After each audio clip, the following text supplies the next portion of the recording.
சின்ன மருமகள்ல அடுத்து என்ன நடக்க போகுது அப்படின்னு பார்த்தீங்கன்னா, இங்க வந்து அப்பத்தா தமிழையும், சேதுவையும் சேர்த்து வைக்கிறதுக்காக தான் செத்து போன மாரி போட்ட நாடகம் எல்லாத்துக்கும் முன்னாடி வெளிச்சத்துக்கு வந்துடுது. அப்பத்தா இப்படி மாட்டிக்கிட்டியே பங்கு அப்படின்ற மாதிரி சரியா மாட்டிக்கிட்டாங்க. அப்புறம் ராஜாங்க வந்துட்டு அப்பத்தாவ சத்தம் போட்டு, "ஏம்மா இப்படி பண்ற? எல்லாரும் பாரு, இங்க ஊரே வந்து நிக்குது. இப்படியெல்லாம் பண்ணாதம்மா" அப்படின்னு சொல்லிட்டு ராஜாங்க ஒரு பக்கம் சத்தம் போட்டு போயிட்டாரு. இங்க சேதுவும் வந்துட்டு, "கிழவி, நீ பெரிய மனுஷி பண்ற வேலையா பண்ணிக்கிட்டு இருக்க? என்னென்ன பண்ணிக்கிட்டு இருக்கன்னு பாரு. நீ செத்தா கூட நாங்க 2 பேரும் சேர மாட்டோம்" அப்படின்னு சேது சொல்லிடுறாரு. அப்பத்தான் வந்து ரொம்பவே கவலையோட உட்கார்ந்துருக்காங்க. அப்புறம் தமிழ் வந்து சொல்றாங்க, "அம்மாச்சி, என்ன அம்மாச்சி இதெல்லாம்? ஏன் அம்மாச்சி இந்த மாதிரிலாம் பண்றீங்க? உங்களுக்கு ஏதாவது ஒன்று ஆச்சுன்னா நாங்களாம் துடிச்சு போயிடுவோம் அம்மாச்சி. நீங்கள் இதெல்லாம் பண்ணாதீங்க அம்மாச்சி. நீங்கள் எப்பவும் என் கூட துணையா இருந்தா அதுவே போதும்" அப்படின்னு தமிழ் சொல்றாங்க. உடனே அப்பத்தான் சொல்றாங்க, "அது இல்லடி, நீ அவன் கூட சேர்ந்து வாழணுமா இல்லையா?" அப்படின்னு அப்பத்தான் திரும்பவும் தமிழ்கிட்ட பேசுறாங்க. "அம்மாச்சி, போதும் அம்மாச்சி. நடக்க வேண்டியது அந்தந்த நேரத்துல நடந்து தீரும் அம்மாச்சி. அதனால நீங்க ஏன் இப்படிலாம் பண்றீங்க?" அப்படின்னு சொல்லிட்டு தமிழும் அங்கிருந்து கிளம்பி போயிடுறாங்க. அப்புறம் பார்த்தா இங்க ஈஸ்வரியும் சித்ராவும் பேசிக்கிட்டு இருக்குங்க. "பாத்தியாடி, இந்த கிழவி எவ்வளோ பெரிய வேலையை பார்த்துருக்குன்னு, செத்து போன மாதிரி ஊரையே திரட்டி கூட்டியாந்துருச்சு. எவ்வளோ நாடகத்தை நடத்திருக்குன்னு பாரு. அந்த தமிழையும் சேதுவையும் சேர்த்து வைக்கிறதுக்காக அவ்வளோ தூரம் போக முடியும் அந்த கிழவினால. இன்னைக்கு அந்த கிழவி எவ்வளோ பெரிய நடிப்புக்கார ஆளுன்னு இன்னைக்கு காட்டிருச்சு நமக்கு" அப்படின்னு ரெண்டும் பேசிக்கிட்டு இருக்குங்க. இன்னொரு பக்கம் பார்த்தா இந்த சாவித்திரி வந்து தலையில துண்டை போட்டு உட்காந்துருக்கு. "என்னம்மா, அதான் உன் அம்மா உயிரோட எந்திரிச்சு வந்துருச்சுல, அப்புறம் ஏன் நீ தலையில துண்டை போட்டு உட்காந்துருக்க?" அப்படின்னு தாமரை கேட்குது. "அது ஏண்டி கேட்குற? கிழடி செத்து போச்சு அப்படின்னா நமக்கு நிறைய அதோட நகையெல்லாம் கிடைக்கும். அது மட்டும் இல்லாமல் அது பணமெல்லாம் சேர்த்து வச்சிருக்கு. அதுவும் மகளுக்கு தானே சேரும்" அப்படி இப்படின்னு சொல்லிட்டு அதுக்கிட்ட இருந்து நிறைய நமக்கு கிடைக்கும்னு நினச்சா, அது என்னடானா செத்த பணம் எந்திரிச்சு உட்கார்ந்துருக்க மாதிரி அதுவும் இவ்வளோ பெரிய நாடகத்தை போட்டிருக்கு. இன்னொரு பக்கம் அந்த தமிழையும் சேதுவையும் சேர்த்து வைக்கிறதுக்காக தான் இந்த நாடகத்தையே போட்டிருக்கு. நம்ம எப்படியும் எங்கள் அம்மா கிட்ட கொஞ்சம் உஷாராகவே இருக்கணும்டி அப்படின்னு இங்கிட்டு தாமரையும் சாவித்திரியும் பேசிக்கிட்டு இருக்குங்க. அப்புறம் பார்த்தா தமிழ் வந்து காலேஜ் முடிச்சுட்டு திரும்பவும் வேலைக்கு வந்து வேலை பார்த்துக்கிட்டு இருக்காங்க. ஹோட்டலில் வந்து அப்பத்தா பண்ணதை நினச்சி தமிழுக்கு வந்து மனசுலாம் கஷ்டமாக இருக்குது. "அம்மாச்சி நம்மளை சேர்த்து வைக்கிறதுக்காக இவ்வளோ தூரம் போயிருக்காங்க" அப்படின்னு சொல்லிட்டு தமிழ் வந்து அப்பத்தாவை நினச்சி ரொம்பவே கவலைப்பட்டுக்கிட்டு இருக்காங்க. இங்கே வந்து கஸ்டமர்லாம் உட்காந்துருக்காங்க. தமிழை வந்து இனிமேல் பார்சல் மட்டும் கட்டினா போதும் அப்படின்னு அந்த ஹோட்டல் ஓனர் சொல்லிடுறாரு. அப்படின்னு பார்த்துட்டு அந்த கடைக்கு ஒரு ஆள் வர வேண்டிய ஆள் வரவே இல்லை. அதனால தமிழ் வந்துட்டு, "அண்ணே, இன்னைக்கு நானே எல்லாத்துக்கும் சர்வ் பண்ணுறேன்" அப்படின்னு சொல்லிட்டு தமிழ் போயிட்டு அங்கே என்ன வேணும் ஏது வேணும்னு கேட்டுக்கிட்டு இருக்காங்க. அவங்களும் இதை கொண்டு வாங்க அப்படின்னு சொல்லும்போது தமிழ் வந்துட்டு அதெல்லாம் கொண்டாந்து வைக்கிறாங்க. இங்கே பார்த்தா சேது வந்துட்டு நைட்டு சாப்பாடை வாங்குறதுக்காக அந்த ஹோட்டலுக்கு வந்திருக்காரு. ஹோட்டலில் தமிழ் இருக்கிறத பார்க்குறாரு. தமிழ் ரொம்ப கஷ்டப்பட்டுக்கிட்டு இருக்காங்க. எதுக்கு இவ இப்படி கஷ்டப்பட்டு இந்த வேலையை பார்க்கணும் அப்படின்னு சேது மனசுக்குள்ள அவரே சொல்லிக்கிறாரு. தமிழை நினச்சி அவரும் ரொம்பவே கஷ்டப்பட்டுக்கிட்டு இருக்காரு. தமிழ் வந்து அவங்களுக்கு எடுக்க வேண்டியது கொடுக்க வேண்டியது எல்லாத்தையுமே தமிழ் வந்து அங்கே உட்காந்துருக்கவங்களுக்கெல்லாம் எடுத்து கொடுக்குறாங்க.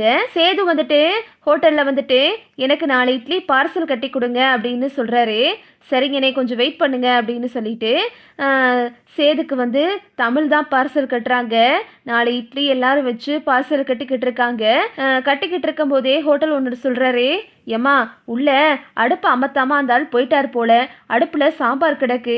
கொஞ்சம் என்ன ஏதுன்னு பார்த்து ஆஃப் பண்ணிடுறியாமா" அப்படின்னு சொன்னதும் தமிழ் வந்து பார்சல் கட்டிக்கிட்டு இருக்கும்போது அப்படியே வச்சுட்டு உள்ளே போகிறாங்க. உள்ளே போயிட்டு தமிழ் வந்துட்டு அந்த குழம்பை கிண்டி விடும்போது அவங்க கையில் வந்து குழம்பு பட்டுருது. கொதிக்கிற குழம்பு கையில் பட்டதுமே தமிழ் துடிக்க ஆரம்பிச்சிடுறாங்க. "ஐயோ" அப்படின்னு சொல்லிட்டு கத்துறாங்க. தமிழோட சத்தத்தை கேட்டுட்டு சேது வேகமாக உள்ளே ஓடுறாரு. தமிழ் கையை பார்த்தா காயம் பட்டுருச்சு. சேது வந்து வேகமாக தமிழ் கையை பிடிச்சி தண்ணி எடுத்து கழுவி விட்டு பக்கத்தில் இருக்க துணியை வச்சு தொடச்சி விடுறாரு. சேதுவும் தமிழும் ஒருத்தருக்கு ஒருத்தர் பார்த்துக்கிறாங்க. சேது சொல்கிறாரு, இப்போ ஏன் இந்த வேலை பார்த்துக்கிட்டு இருக்க, கொஞ்சம் கவனமாக பண்ணுறது இல்லையா அப்படின்னு சேது சத்தம் போடுறாரு. உடனே கடை ஓனர் ஓடி வந்து, என்னம்மா ஆச்சு, ஏமா இப்படி கொஞ்சம் பார்த்து கவனமாக வேலை பார்க்கறது இல்லையா, எதா இருந்தாலும் கொஞ்சம் கவனமாக வேலை பாருமா, இது அடுப்பு சம்மந்தப்பட்ட விஷயம், முன்ன பின்ன கையில் பட்டுருச்சுன்னா என்னம்மா ஆகுறது அப்படின்னு அவரும் சொல்கிறாரு.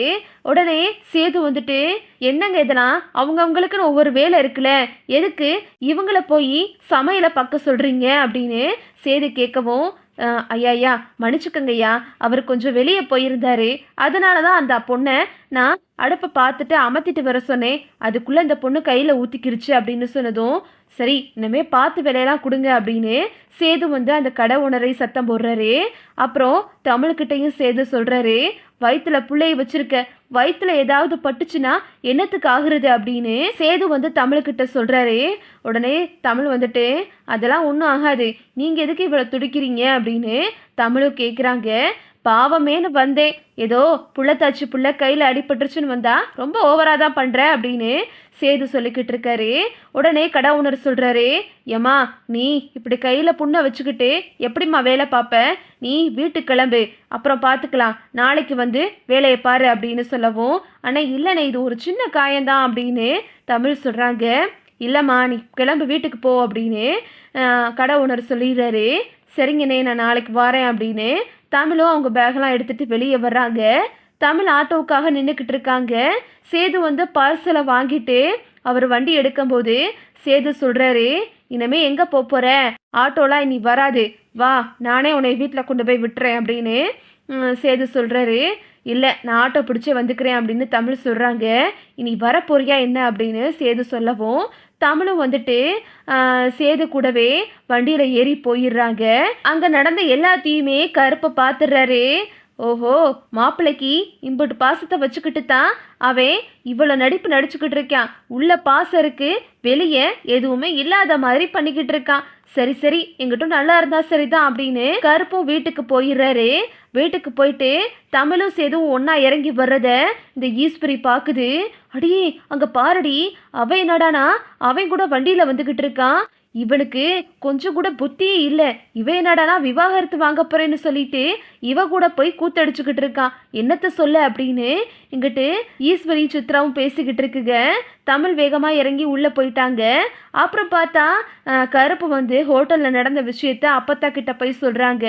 ரொம்ப நல்ல விஷயம் சொன்ன கருப்பு, இந்த வாய்க்கு நான் சக்கரை தான் போடணும், எப்படியோ ரெண்டு பேரும் ஒருத்தருக்கு ஒருத்தர் பாசமாக நடந்துக்கிட்டா சரிதான், எப்படி இருக்குது தமிழ்ச்செல்வி கையி அப்படின்னு கேட்கும்போது, அது ஒன்றும் சின்ன காயந்தான் அப்பத்தா, நீ எதுவும் கவலைப்படாத, நீ படுத்து தூங்கு, உன் பேரனும் பேத்தியும் என்னைக்கு இருந்தாலும் ஒன்று சேருவாங்க அப்படின்னு அப்பத்தா கிட்ட கருப்பு சொல்கிறாரு.